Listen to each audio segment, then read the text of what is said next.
हम लक्ष्मी चौधरी अहाँ सब गोटे के प्रणाम करे छी और महाशिवरात्रि के शुभ अवसर पर अहाँ सब गोटे के मैथिली भावना चैनल के माध्यम से महाशिवरात्रि के हार्दिक शुभकामना दै छी।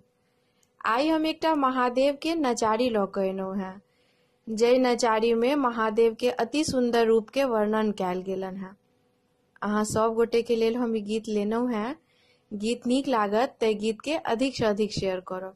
धन्यवाद।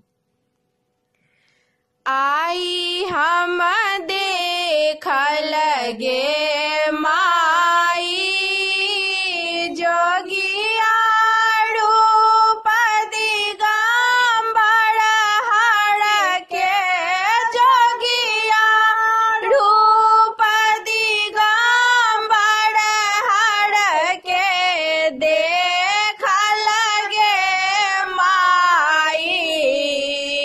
आई हम देखल गे माई, आई हम देखल गे माई जोगिया रूप दिगंबर हर के, जोगिया रूप दिगंबर हर के देखल गे माई।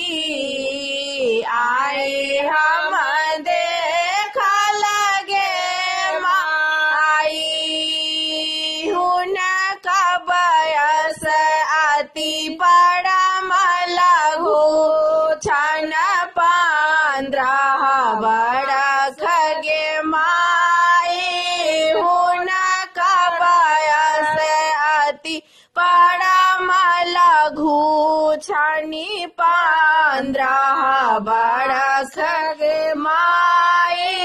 जे सब हुनका बूढ़ा कहै छथि, जे सब हुनका बूढ़ा कहै छथि, से छथि परम बताही।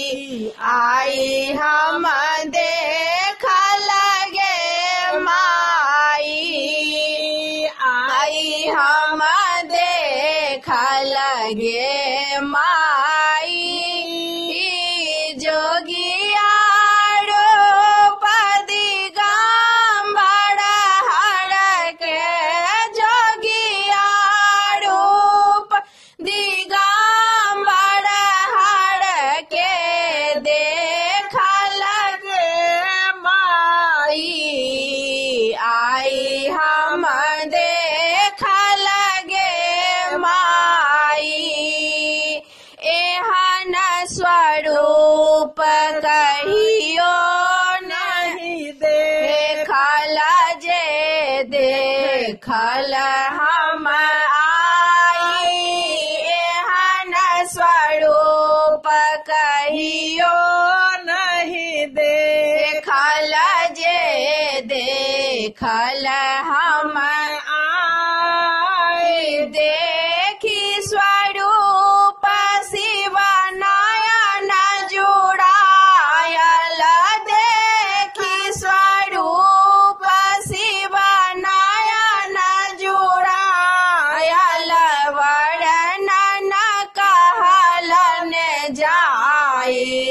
आई हम देखल गे माई, आई हम देखल गे माई जोगिया रूप दिगंबर हर के, जोगिया रूप दिगंबर हर के देखल गे माई।